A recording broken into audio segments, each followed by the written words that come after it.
사랑이 많으신 하나님 아버지 감사합니다. 여기까지 성경을 읽을 수 있게 도와주시고 성경 퀴즈를 풀고 하나님의 말씀을 계속해서 가까이 나아갈 수 있게 하시니 감사드립니다. 우리가 포기하지 않게 도와주시고 삶의 자리에서 늘 하나님의 말씀을 가까이 할 수 있게 도와주시옵소서. 무엇보다도 겸손해지기를 소망하며 예수 그리스도 이름으로 기도합니다. 아멘. 여러분 사순절 잘 지내고 계시죠? 사순절 잘 지내고 있다. 어떻게 하면 잘 지내는 거가 예수님의 고난을 묵상하는 것이 첫 번째고요. 두 번째는 우리가 또 예수 그리스도의 보혈로 자유함을 받은 사람이거든요. 그래서 예수님의 고난을 묵상하지만 죄책감이 나를 너무 짓누르지 않게 하는 것도 굉장히 중요하다는 거. 이렇게 사순절을 그렇게 지낼 수 있었으면 좋겠습니다. 네, 하나님의 말씀을 가까이면 다 될 것 같습니다. 네, 창세기 30장부터 출애굽기 23장 해설 강의 시작하겠습니다. 1번 라반과 야곱이 언약을 맺고 라반은 그것을 무엇이라 불렀나요? 정답은 여갈사하두다. 예, 처음 들어보시는 지명이죠. 예, 그러면은 야곱은 뭐라고 불렀느냐? 갈르엣이라고 불렀어요. 갈르엣도 처음 듣는데요. 예, 맞을 거예요. 예, 그렇게 많이 나오는 지명은 아닌데요. 이것을 왜 문제로 냈느냐? 성경에서 가장 중요한 주제를 하나 뽑으라고 한다면 언약이에요.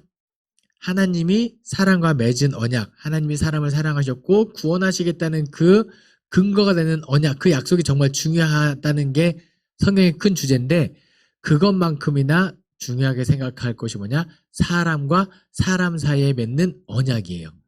이제 라반과 야곱이 이 여갈사두다 갈르엣이라는 여기 이 돌무더기를 쌓고 우리가 여기를 이제 침범하지 말자. 우리 서로 상호 불가침 조약을 맺는 그 약속을 지켜야 하는 근거로서 여갈사두다 갈렛이 되는 거예요. 그래서 한국 사람들 인식 중에 진짜 안 좋은 것 중에 이거였어요. 약속은 깨라고 있는 거야. 이게 진짜 없어야 돼요. 그리스도인은 어떻게든 약속을 지키고 시간 약속이라든 뭘 하나씩 잘 지키는 것이 하나님의 그 언약의 백성으로서의 참 중요한 삶의 태도다라는 것을 한 번은 이야기하고 싶었습니다. 그래서 야곱과 라반이 언약을 맺고 그거 증거로 여갈사두다 했다라는 거 기억하시면 좋겠습니다. 2번 문제, 하나님께서 이제 35장에서 야곱이라 부르지 않고 새롭게 주신 이름은 무엇인가요? 정답은 이스라엘이죠. 이스라엘. 창세기를 가만히 쭉 살펴보면요.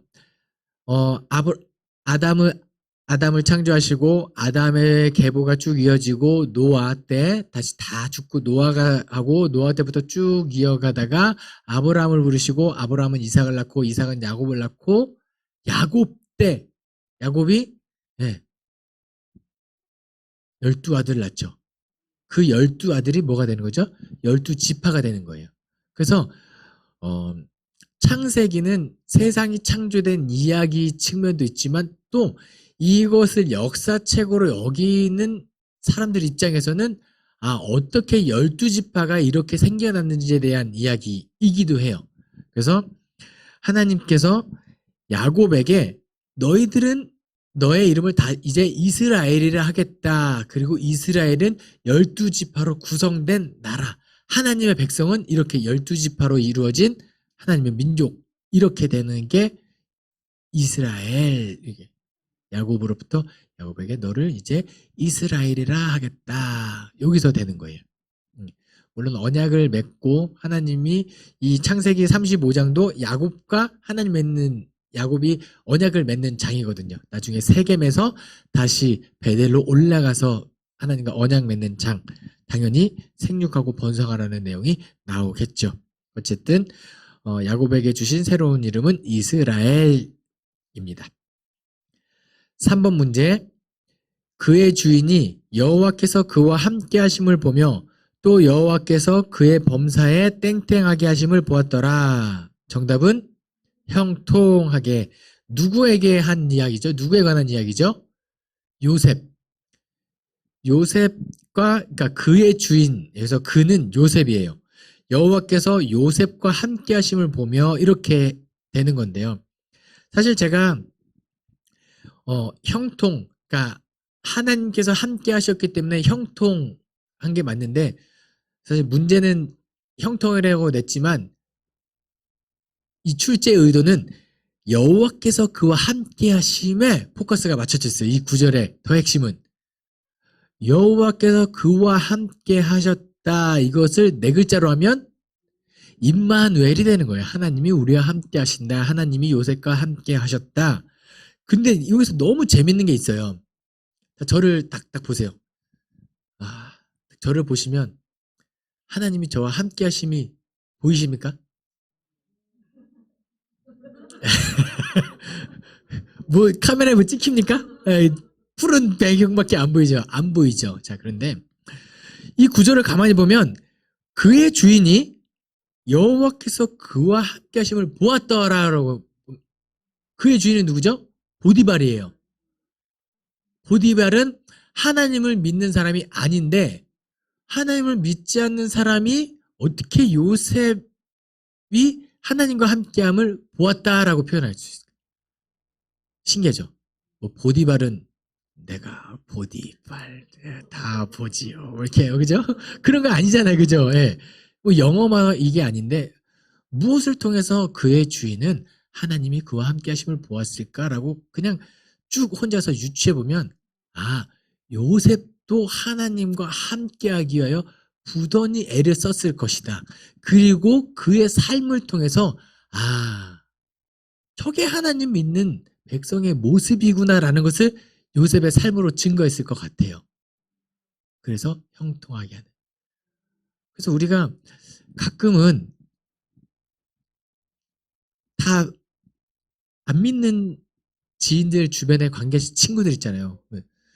너는 뭔데? 당신은 뭔가 그렇게 행복하십니까? 뭐 때문에 그래요? 라고 이런 질문을 한 번씩 받아봤으면 좋겠어요.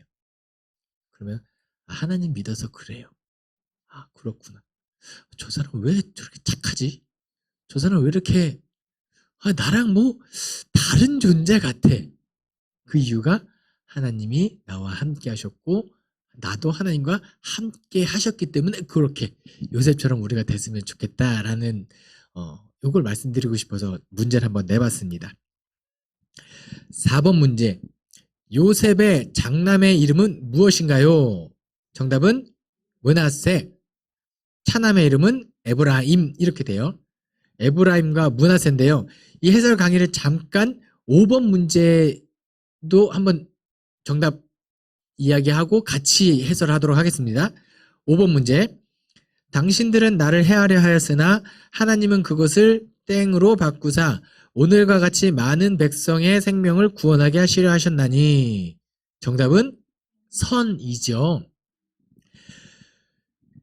요셉의 아버지 야곱이 죽고 나서 형들이 두려워하기 시작해요. 왜냐? 예전에 자기들이 요셉에게 했던 잘못들이 있으니까 그동안에 아버지가 살아있을 동안에는 아버지라는 그 방패막이 아버지가 있으니까 차마 어찌할지 요셉이 차마 형들을 죽이겠어라는 그런 것 때문에 있었는데 아버지가 죽고 난 다음에 너무 이제 무서운 거예요. 그래서 형들이 요셉을 찾아가서 우리를 앞으로 형이라고 하지 말고 우리를 당신의 종으로 생각하십시오 라고 했을 때 요셉의 기가 막힌 이야기를 하죠. 내가 하나님을 대신하리까 라고 고백을 해요. 그러니까 요셉은 뭘 알고 있었냐면 용서의 주체는 하나님이에요. 그러니까 사람이 사람을 용서할 수 있는 게 아니라 하나님이 용서의 주체라는 것을 알고 있기 때문에 그런 큰일 날 소리 하지 말라고. 내가 하나님을 대신할 수 없기 때문에 제발 나한테 용서를 구하지 마십시오 라고 이야기하죠. 누군가를 내가 용서해야 되는 입장에 있을 때 이 요셉을 기억하셨으면 좋겠어요. 어떤 심정으로 용서했는지. 그리고 요셉이 이어서 하는 얘기가 당신들은 나를 헤아려 왔으나 하나님은 그것을 뭘로 바꿨다? 선으로 바꾸셨다. 이것도 성경에서 굉장히 중요해요. 선이 태초에 하나님이 천지를 창조하시고 남자와 여자 창조하시고 보시기에 심히 좋았더라. 굿.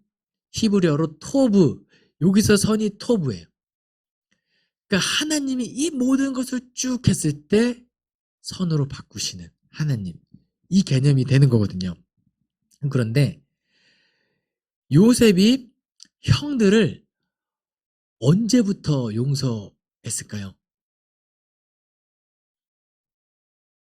언제부터냐? 4번 문제. 요셉의 장남의 이름은 무엇인가요? 이 41장이에요. 아들의 이름은, 장남의 이름은 므낫세. 므낫세의 뜻은 잊어버림이에요. 네.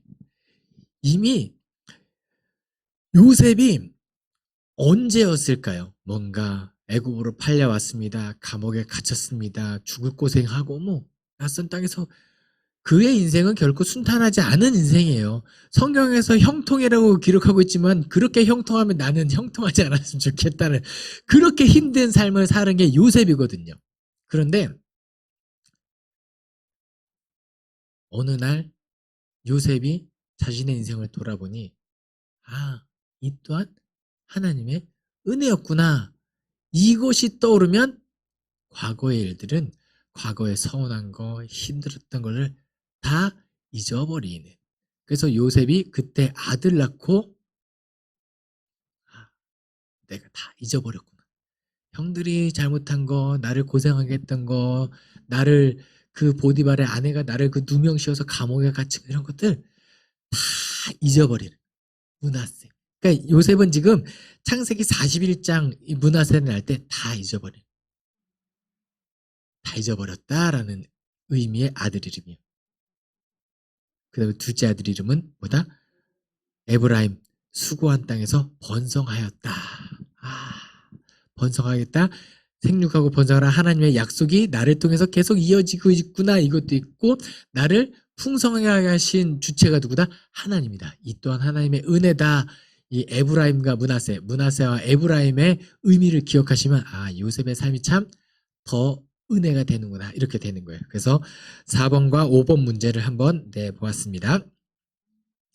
6번 문제.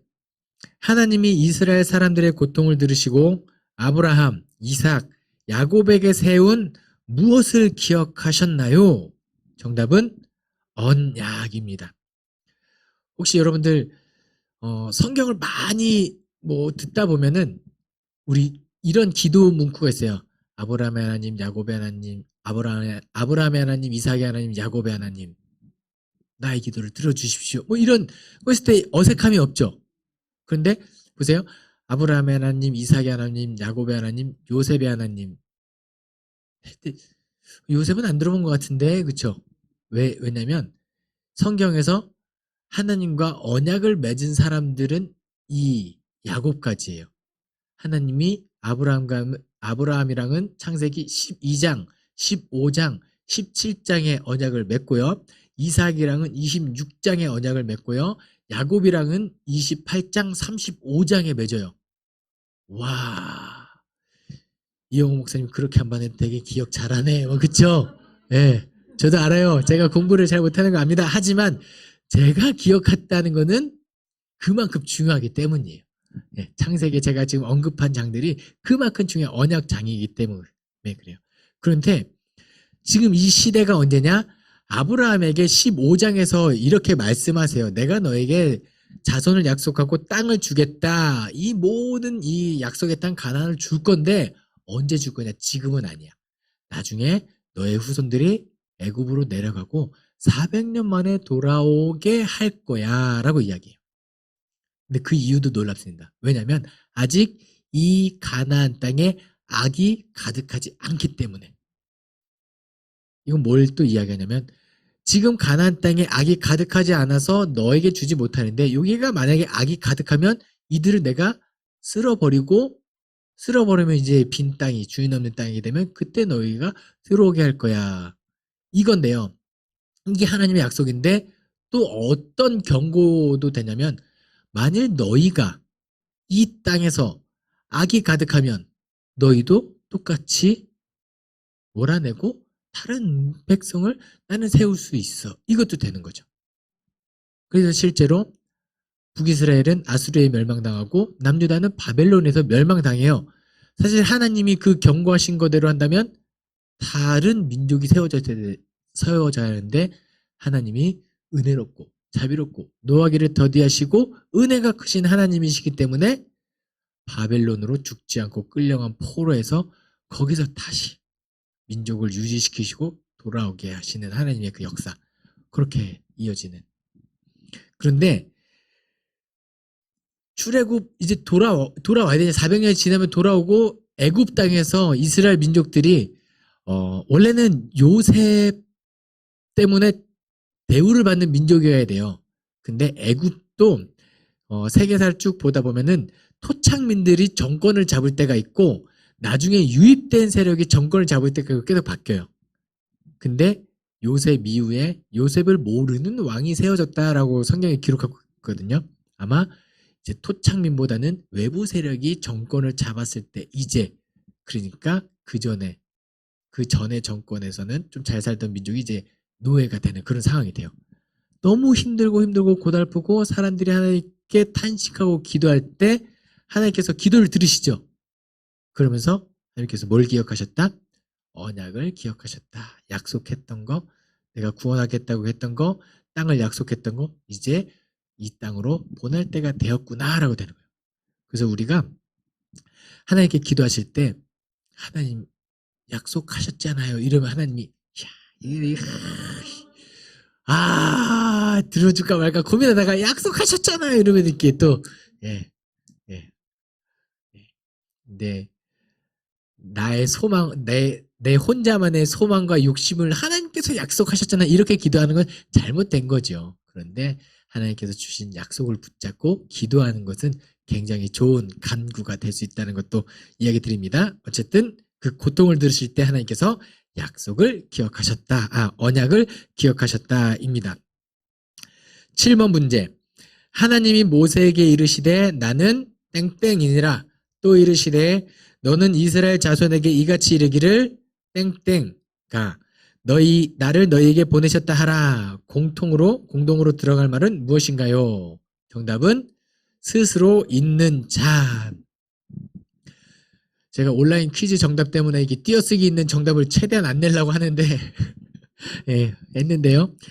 정답이 이 너무 중요한 거기 때문에 내봤습니다. 정답은 스스로 있는 자 이거예요. 모세가 그 출애굽기 3장에서 하나님을 그 가시 불타지 않는 그 떨기나무에서 하나님을 마주하죠. 하나님께서 거룩한 땅에 신을 벗어라 그 말을 듣죠. 그리고 하나님과 쭉 대화를 할 때 하나님께서 너는 애굽으로 가서 내 백성을 구원하여라 이 임무를 주세요. 그런데 모세가 계속 거절하죠. 저는 못 갑니다. 뭐 이런 입장이었는데 하나님께서 가라 해서 결국은 가게 되는데 이때 모세가 하나님께 그 딜을 해요. 어떤 딜이냐? 나는 지금 이 떨기나무에서 하나님을 만났으니까 나를 보내신 이가 누군지 알아요. 그래 내가 이 상태에서 애굽으로 돌아가면 바로를 만나서 얘기할 텐데 누가 너를 보냈냐라고 묻지 않겠습니까? 어떤 신이 너를 보냈냐라고 물을 텐데 그때 제가 뭐라고 대답하면 좋을까요? 당신의 이름을 나에게 알려주십시오라고 해요.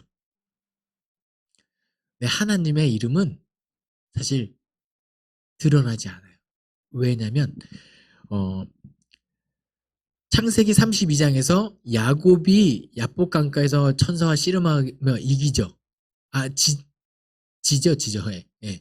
근데 천사와 어쨌든 씨름하고 이겼다고 이야기는 기록하고 있는데 그때 야곱이 묻거든요. 당신의 이름이 무엇입니까? 우리가 하나님이라고 부르고 야훼라고 부르고 뭐 하는데 실제적인 그거는 사람들이 개념을 담은 거지 하나님의 이름은 아니에요. 사람들이 붙인 거지. 그러니까 하나님의 이름이 무엇입니까? 라고 야곱이 물었을 때 성경이 이렇게 기록하고 있어요. 내 이름을 알 필요 없다. 그걸 뭐하러 물어보느냐? 라고 야곱에게는 알려주지 않아요. 근데 모세가 지금 엄청난 일을 하는 거예요. 하나님 당신의 이름은 무엇입니까? 이름을 알려주시든지 나를 애굽으로 보내는 것을 포기하시든지 둘 중에 하나를 하십시오라고 죽음을 무릅쓰고 지금 물어보고 있는 거네 모세가. 하나님께서 뭐라고 말씀하시죠? 나는 스스로 있는 자연이라. 이거 어떻게 보면은 나야 뭐 이렇게도 해석할 수 있죠. 나야. 근데 이 이야기에 이 하나님의 이 명칭, 하나님의 이름, 스스로 있는 자라는 이름에 놀라운 의미가 담겨 있는데 뭐냐면 제가 누군가에게 이름을 묻습니다. 당신의 이름은 무엇입니까? 라고 물을 수 있잖아요. 당신의 이름은 무엇입니까? 라고 할 때 이 질문의 의도는 뭐냐면 나는 이영호예요. 나는 이영호고 당신은 이영호가 아닌데 당신의 이름은 무엇입니까? 라는 거예요. 그쵸? 나는 이영호라는 존재인데 이영호 존재가 아닌 당신의 존재는 무엇입니까? 이거거든요. 근데 하나님께서 나의 존재는 스스로 있는 자야라고 대답하세요. 그 말은 뭐냐? 나는 스스로 있을 수 있는 존재고 이름을 묻는 넌 아니야 라는. 하나님은 무한한 존재, 전지전능한 존재고 넌 아니야. 나는 존재, 너희는 존재자. 뭐 이렇게 되는 거예요. 하나님께서 구별하시는 거거든요. 너와 나 사이를 구별하는 게 하나님의 이름이에요. 이것을 거룩이라고 표현하기도 하죠. 구별됨.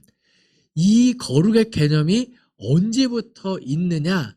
하나님께서 태초에 천지를 창조하시고 모든 실과의 나무는 다 먹을 수 있겠는데 뭐는 못 먹게 하셨죠? 선악을 알게 하는 나무. 하나님의 형상을 닮아서 모든 것이 마치 하나님 같지만 결정적으로 하나님과 인간의 존재를 구분해주는 나무가 선악을 알게 하는 나무. 그래서 이름에 담긴 나는 스스로 있는 자야. 넌 아니야. 그렇죠. 나는 스스로 할 수 있는 자고 너는 내가. 이 이름에 담긴 뜻이에요. 이 스스로 있는 자라는 개념이 나중에 쭉 요한계시록에 어떻게 해석이 되냐면요. 스스로 있는 자를 영어로 보면은 I am who I am 이렇게 돼요. who가 이게 뒤에 I am을 뒤에 있는 I am이 수식해주는 형태거든요. 이제 관계 대명사 이렇게 문법적으로 하는데 나는 나야. 내가 이렇게 서로 나는 스스로 있는 자야인데 이것을 또 어떻게 영어로 쓰기도 하냐면 I am who I will be. 그러니까 시간적인 개념에서 나는 태초부터 지금까지 쭉 시간에 구애받지 않고 할 수 있는 존재가 나야. 이런 개념이에요. 그게 요한계시록에서는 어떻게 번역이 되느냐? 나는 알파와 오메가다. 내가 시작이고 내가 끝이. 하나님은 그런 존재라는 것을 나는 스스로 있는 자다. 알았지? 가서 애굽에게 스스로 있는 자가 너에게 이르되 이렇게 되는 거예요. 네. 그 이름을 하나님께서 왜 알려주시지 않았냐? 이것도 굉장히 중요한데요. 하나님의 이름을 사람이 하는 명칭을 갖잖아요. 그러면 그 명칭에 제한적일 수밖에 없어요. 그렇죠. 저는 이영호예요. 저는 장동건처럼 되고 싶은데 이영호이기 때문에 장동건이 될 수 없는 거예요. 이영호라는 이름에 제한적이 되는 거예요. 그래서 하나님께서 이름을 알려주시지 않아요. 그게 나중에 또 출애굽기에서 이스라엘 백성들이 시내산 밑에서 뭘 만들죠? 금송아지를 만들잖아요. 근데 거기 뭐라 그러냐면 이 금송아지 형상을 만들고 우리를 애굽 땅에서 인도하는 신이다라고 이야기해요. 그러니까 그들이 만들고 싶어 했던 거는 눈에 보이는 하나님, 우리를 여기까지 인도한 하나님의 형상을 만들고 싶어 했던 거예요. 근데 그게 왜 잘못이냐? 금송아지 형상이 하나님을 제한해버리는 그런 그래서 우상을 만들지 말라는 거예요. 하나님은 거기에 갇혀있을 뿐이 아니거든요.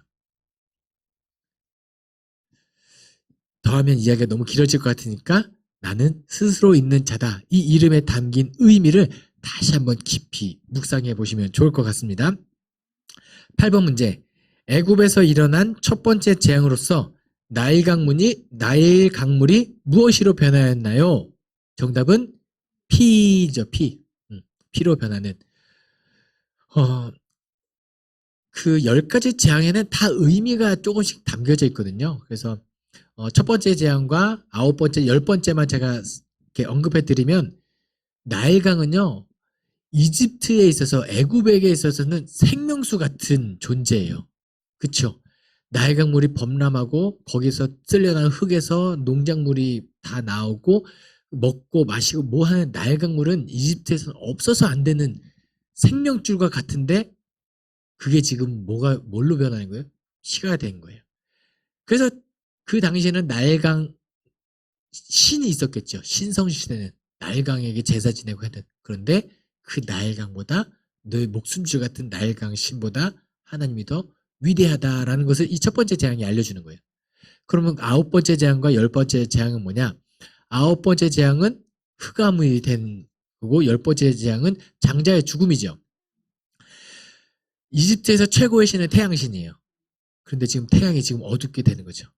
이집트가 생각하는 최고의 신 태양신보다 하나님이 더 위대함을 드러내는 대목이기도 하고요.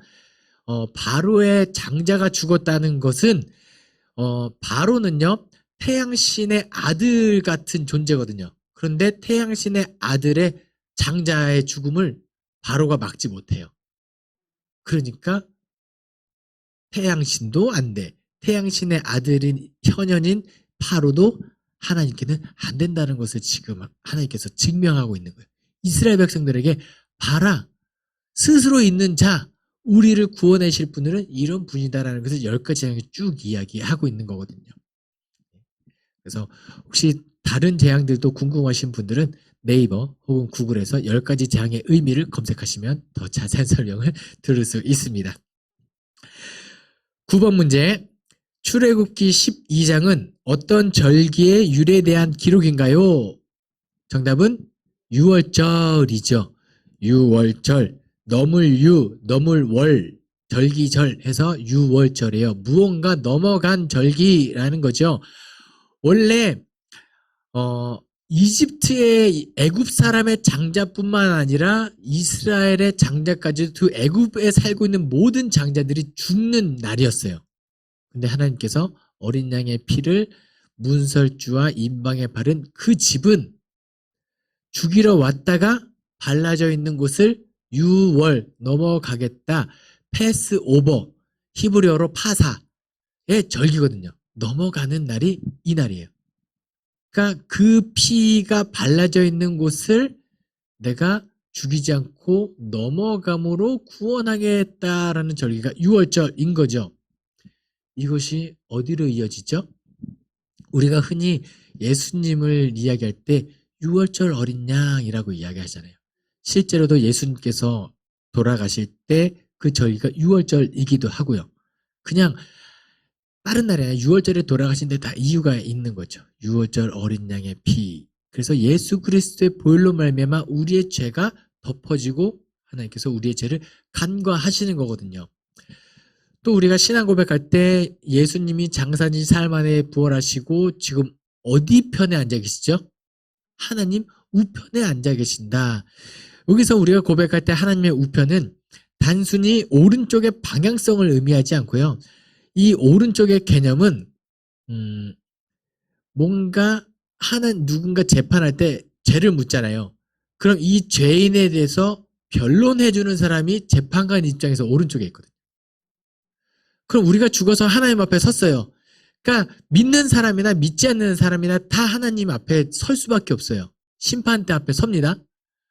그럼 하나님께서 우리의 쭉 보면은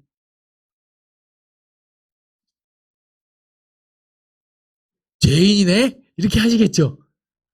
다 죄인이잖아요, 우리. 그러면 죄를 지었으니까 지옥 이렇게 판결을 내리시겠죠. 그런데 누가 우리를 변호하고 계신다고요? 예수님이 옆에서 이게 뭐죠 이게? 내 손바닥 보라고. 내가 저 사람을 위해서 십자가에 못 박혀 죽었다고 이러고 계신 변화. 그 하나님이 죄인 했다가 아이씨 이렇게 경망스럽게 하지 않겠죠. 제 기억에 남게 해드리려고. 하나님께서 죄를 보지만 그때 죄인의 죄를 보지만 예수 그리스도께서 내가 저 사람을 위해서 십자가에 달렸습니다 라고 옆에서 변호하고 있는 모습 보면 넘어가 주시는 거예요. 그 개념이 돼요. 유월절의 개념은. 그래서 구원의 절기 출애굽기 12장에서 나오는 죄를 넘어간 것이 나중에 신약의 예수 그리스도의 구원의 원리까지 이어진다는 거 기억하시면 좋겠습니다. 10번 문제. 이스라엘 자손이 애굽을 떠난 지 3개월이 지나 어디에 도착했나요? 정답은 신의 광야. 어떤 분들은 신의 산이라고 적은 분도 있겠지만 저는 다 맞다고 해드리고 싶습니다. 신의 산이 있는 신의 광야인데요. 출애굽기, 레위기, 민수기, 신명기에서 쭉 보시면 출애굽기 12장에 유월절을 지키고 13장에 라암셋을 떠나서 홍해 바다를 건너고 이렇게 쭉 하고 나서 신의 광야에 19장에 도착하는 거예요. 그럼 신의 산에서 약 1년 동안 머물거든요. 이스라엘 백성들이.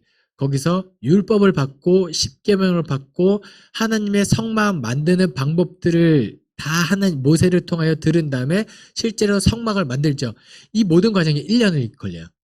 그래서 출애굽기 19장에 도착해서 레위기, 민수기 10장까지는 쭉 어디다? 신의 산에 머물고 있는 역사 이야기라고 보시면 돼요. 그 율법이나 이런 거 다 받고 나서 신의 산 밑에서 뭘 하느냐? 하나님과 민족 간의 언약식을 체결해요. 원래는 사람과 하나님께서 언약을 하시다가 이제 하나님과 이스라엘 민족이 비로소 율법을 주고 이 약관에 동의하겠느냐? 네, 그 율법을 지키겠습니다. 그럼 이제 나와 하나님의 백성으로 삼겠다. 언약식 체결이 끝나면 이 중요한 모든 과정이 끝나고 민수기 10장에서 쭉 다시 가나안을 향해 떠나죠.